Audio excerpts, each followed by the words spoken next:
Welcome back everybody to Black Cuan. Terima kasih ya telah mengupdate berita kripto dari channel ini.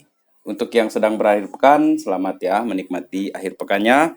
Mengenai pembahasan kripto hari ini, yang ingin saya bahas itu adalah alasan kenapa ini kripto mandi darah, alias dalam semalam itu dia itu langsung kena dump dan dia itu cukup dalam, teman-teman. Tetapi pada hari ini juga ya kita akan berbicara mengenai Cardano. Dan sebelum kita bahas mengenai inflasi, Bitcoin yang agak berat, kita bahas yang agak-agak ringan dikit dulu ya tentang dramanya si Cardano ini. Jadi ternyata Fasil hard fork ini kembali ditunda, teman-teman. Dan ini ada beberapa alasan katanya dia di sini. Ya, sebenarnya alasannya itu karena di testnet itu kemarin itu terjadi bug ya. Jadi Cardano ini mendapat sorotan dari teknisi-teknisi yang membahas mengenai ya kegagalannya Cardano ini, teman-teman. Dan di sini akhirnya muncul berita, teman-teman, catastrophically broken. Jadi dianggap sebagai bencana lah buat Cardano hanya gara-gara testnet itu. Media ini memang jago ya menggunakan diksi-diksi yang langsung saja dia nyerang, bahkan hantam mental, kena mental lah bahasanya di sini.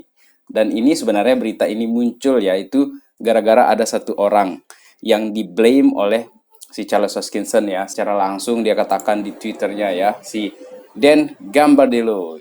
Dan Gambardella ini merupakan salah satu pegiat Cardano sebenarnya, teman-teman. Dan dia ini sebenarnya lagi salah momen saja sih menurut saya ya. Karena Dan Gambardella ini mengundang dua orang teknisi ya, membahas mengenai masalah testnetnya Cardano yang sempat gagal itu. Padahal menurut Charles Hoskinson itu kan hanya temporari sajalah gitu. Dia bilang kita juga sedang mengusahakan ini gitu. Jadi tolonglah jaga supaya media itu tidak punya peluang untuk membombardir Cardano lagi yang selama ini sudah kita tahu dia udah sering sekali dibombardir gitu, teman-teman. Jadi melalui kesempatan ini juga saya ingin menyatakan bahwa ternyata bukan Vitalik Buterin saja yang baperan di sini, ternyata si Charles Hoskinson juga ikutan baperan, teman-teman. Tapi masalah investasi di Cardano, I don't care. Saya tidak peduli mau beritanya kayak gimana, noise-nya kayak gimana. Saya yakin investasi di Cardano ini ke depannya, semoga tidak sia-sia investasi kita di Cardano ini dalam beberapa tahun ke depan. Itu terutama bagi yang percaya kepada Cardano. Sekarang kita ke Bitcoin. Bitcoin ini pada hari ini, sore ini ya, dia ini sudah tergerus ini. Minus dia di total market cap itu sekitar 12% ya untuk per 7 hari. Dan harganya sekarang itu di 21.300-an dollars, teman-teman. So, ini bukan hal yang kita inginkan sebenarnya ya. Tetapi kalau kita lihat ya dari berita di Cointelegraph ini, mandi darahnya Cardano ini melikuidasi 500 juta dolar hanya dalam waktu 24 jam. Itu jumlah yang cukup banyak, teman-teman.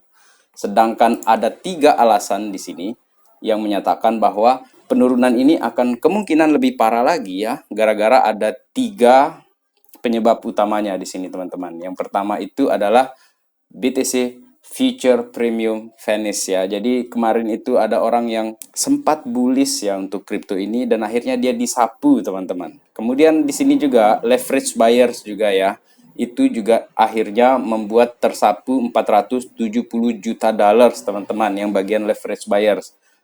Kemudian yang ketiga di sini itu adalah margin traders ya. Margin traders inilah yang juga cukup parah nih dihantam karena kita sempat itu sebelum pengumuman The Fed itu ya dia naik ini Bitcoin kan. Aset-aset kripto naik, saham-saham naik. Ternyata kecurigaan saya ini, teman-teman ya. Barangkali mereka sedang memainkan harga gitu. Baik The Fed ataupun Amerika itu mencoba untuk menarik uang itu masuk ke dalam saham-saham itu. Kemudian dia keluarkan lagi berita yang hawkish, akhirnya dimakanlah kita dan disuruh kita nyangkut, teman-teman. Dan demi mempertahankan laju inflasinya Amerika yang sudah kadung naik tinggi itu, teman-teman ya, dia terpaksa harus menggunakan strategi yang mungkin menurut kita ini kejam atau curang lah gitu, karena dia punya kuasa kan. Inflasinya Amerika ini di bulan Juni saja itu 9,1%. Sementara di Juli itu 8,5, teman-teman. Itu ada penurunan sedikit saja. Maka sepertinya dia melihat ada penurunan dikit, dia mau tarik gas lagi nih sepertinya. Dan kita akan lihat nanti di September akankah dia kasih di 75 basis point atau dia agak ngerem dikit di 50 basis point gitu kan. So, apapun yang terjadi nanti kita hold on dulu deh. Karena Bitcoin ini juga ya terpengaruh dengan inflasi yang tinggi di Jerman juga, teman-teman. Jadi negara-negara besar itu bisa membuat negara tetangganya itu khawatir. Terutama ini kan kita ngomong Jerman gitu kan, kita tahu dia ini negara yang Ya dalam deretan-deretannya Inggris lah hebat gitu. Tapi inflasi yang di Jerman ini teman-teman itu terjadi lumayan kencang sekali. Dia ini mencapai rekor tertinggi ini teman-teman di 2022 itu 37% dia terjadi inflasi di sana. Dan ini membuat khawatir negara-negara lain. Bahkan pemegang-pemegang saham juga ikut-ikutan khawatir ini teman-teman. Di samping itu juga saya lupa tadi menyebutkan ya bahwa indeks dolar Amerika ini sedang naik-naiknya. Lagi di confidence-nya itu tinggi sekali untuk grafiknya. Jadi orang-orang ini lagi betul-betul nih simpan dulu nih uang nih di sini. Kita tunggu dia hancur betul ini. Nah, jadi seperti itu yang kemungkinan ya yang dipikirkan oleh mereka para investor handal-handal di luar sana atau uang-uang banyak di sana itu ya. Dan sementara kita ini sudah kita plankton kecil. Ya udah kita kena libas sekarang ini. Dan saya tidak sedang menyampaikan sentimen bearish di sini teman-teman. Maaf ya jika kalian memahami seperti itu. Saya secara pribadi masih tetap bullish long term saya untuk aset kripto ini. Dan apa yang saya sampaikan di sini itu adalah karena memang beritanya lagi pada negatif semua ini. Kemudian kalau di Indonesia ya, kita ngomong di Indonesia karena ini berkaitan juga dengan negara kita dan bagaimana kita mempersiapkan diri kita ya terhadap inflasi yang akan datang. Jadi ada dampak juga nih kalau seandainya gara-gara inflasi di negara lain itu Indonesia juga pengen tekan ya untuk inflasinya, laju inflasinya mungkin dia akan naikkan suku bunga juga ya seperti yang terjadi di Amerika. Tetapi berita di sini dikatakan bahwa ini Indonesia mau naikin BBM nih. Untuk bulan ini saja inflasi di Indonesia itu ada 4,94% teman-teman. Ini sudah naik cukup banyak ini karena di bulan kemarin itu masih kalau tidak salah ya sekitar 3, lah gitu teman-teman. Nah, Indonesia ini itu akan menghadapi masa-masa yang sulit ke depan ini menurut CNBC di sini teman-teman. Ekonomi itu gelap di 2023. Jadi secara global ya, kita ini masih akan menghadapi yang namanya the worst scenario lah. Karena inflasi itu tidak terjadi dalam semalam, seminggu, sebulan. Dia itu lama dia berjalan. Jadi ada efeknya itu yang slow, dia merambat, dia pelan-pelan dan dia akan bertahan mungkin agak lama gitu kan. Sehingga nanti akan terjadi resesi juga, depresi juga, stagnasi juga di situ. Dan kita itu berada di pusaran itu teman-teman. Apalagi kita ini negara yang masih bergantung kita dengan contohnya Amerika ataupun China begitu kan. Jadi kalau negara yang tempat kita berhutang banyak itu juga ikutan bangkrut ya bagaimana kita. Sementara dari berita yang satunya di Tempo di sini teman-teman ya. Jadi yang menyebabkan inflasi di Indonesia itu menurut Luhut itu adalah harga cabai dan bawang ya. Jadi ada inflasi yang terjadi di daerah-daerah juga ya yang mereka liput di sana dan penyebab utamanya itu adalah karena harga cabai dan bawang. Dan Luhut mengatakan kita ini kampungan sebenarnya. Saya bingung di mana bagian kampungannya kita. Memang kita makan itu tidak pakai bumbu dapur apa? Kemudian dia juga mengatakan bahwa kalau mau tekan inflasi, maka dia minta ya kepada Jokowi atau menyarankan ya kepada Jokowi, seluruh desa di Indonesia itu tanam cabai dan bawang. Oke, silakan kalian tulis komentar kalian mengenai idenya Bapak Luhut Binsar Panjaitan ini ya. Dan mengenai Bitcoin yang tumbang tadi itu ya, masih nih teman-teman, betul-betul dia tentang global inflation ya. Jadi kita masih terkonsentrasi tentang inflasi global dan hal ini juga yang mempengaruhi banyak sekali ya aksi-aksi jual atau panic sell itu teman-teman.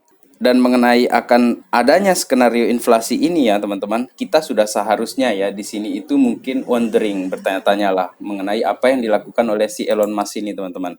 Jadi ini per tanggal 10 Agustus ya, 10 hari yang lalu lah. Elon Musk ini menjual 8 juta Tesla share teman-teman dan itu bernilai sekitar 6,9 miliar dollars itu teman-teman. Dia mau pakai buat apa ya uang sebanyak itu? Itu pertanyaan yang mungkin akan jadi perenungan kita semua teman-teman. Karena ini situasinya sudah ada warning ini mengenai inflasi, resesi, kemudian ada juga ancaman stagnasi gitu teman-teman. Dan sebelum dia jual ini Tesla shares-nya itu ya, jauh sebelum itu dia sudah jual nih di bulan Juli itu hampir semua Bitcoinnya Tesla itu sudah dia jual sekitar 75% lah kalau pengakuannya dia di sana.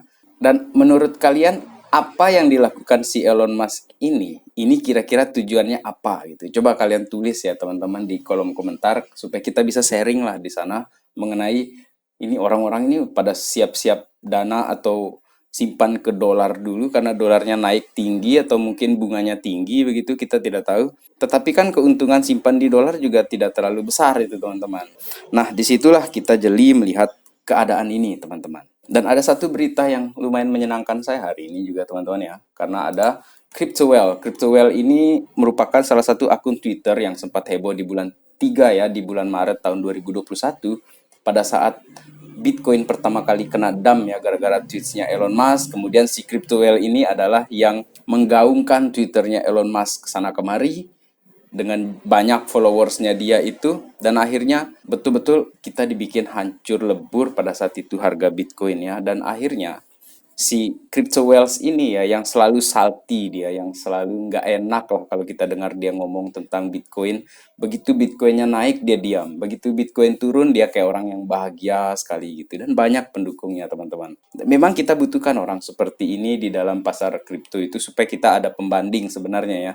Tetapi begitu dia disuspended sama Twitter ini juga saya merasa ada bagian dari diri saya yang senang, dan tapi ada juga bagian dari diri saya yang merasa kayak ada yang tidak adil juga gitu kan, teman-teman. Dan akhirnya gara-gara itu ada juga yang bahas ini apakah si Cryptowell ini scammers, dan memang dari yang saya baca di sini ya banyak tidak konsistensinya dari ucapannya si Cryptowell ini yang terbukti ini. Dia ini jago sekali, dia meriset khusus Cryptowell di sini, teman-teman. Di Quora ini dia memposting ya analisanya si cewek ini ya yang bernama Joely B. Jadi kalian bisa lihat di sana ya. Pokoknya intinya saya mau bilang bahwa si Cryptowell ini adalah akun yang menurut saya ya toksik lah dia di Twitter itu. Tetapi sekalipun dia toksik, sebenarnya tidak benar juga kita menutup akunnya dia gitu kan. Dimana freedom of speech itu, teman-teman, gitu loh. Terakhir ya, untuk menutup video kali ini, saya ingin kembali ya mewarning bahwa mungkin akan terjadi yang namanya hyperinflation. Artinya betul-betul depresi besar yang akan terjadi, dan kita mesti siap-siap gitu dengan segala kemungkinan. Kalaupun tidak terjadi kan ya syukurlah gitu kan. Tetapi kalau dia terjadi kita sudah siap-siap, teman-teman. Dan di sini juga saya akan kutip mengenai pandangan Robert Kiyosaki, yang harus dilakukan itu adalah ketika terjadi depresi, Great Depression ataupun krisis yang lumayan parah atau parah betul lah kita bilang seperti itu, apa yang harus kita beli gitu loh, atau apa yang harus kita investasikan gitu. Dan dia mengatakan salah satunya di sini itu adalah dari tweetsnya dia ya, daripada membeli emas saya lebih senang membeli silver gitu kan, koin silver. Artinya koin silver itu lebih banyak bisa digunakan gitu ketimbang emas. Emas itu seperti store of value-nya lah untuk precious metal gitu kan, sementara silver atau perak itu lebih banyak dipergunakan di industri. Dan dia tambahkan juga ya, selain membeli silver, dia katakan di sana, saya sedang menunggu ini untuk membeli Bitcoin jika dia turun lagi harganya ke harga yang lebih rendah, teman-teman. So, buat kalian yang sedang investasi di kripto, menurut saya, Robert Kiyosaki ini memang sudah cukup veteran ya di dalam dunia investasi. Tidak ada salahnya ya kita mempertimbangkan apa yang dia ucapkan. Jadi kalau kalian masih goyang-goyang ini, gundah gulana hati kita, sebaiknya kita banyak-banyak ya sharing atau diskusi dengan orang-orang yang lebih berpengalaman gitu kan.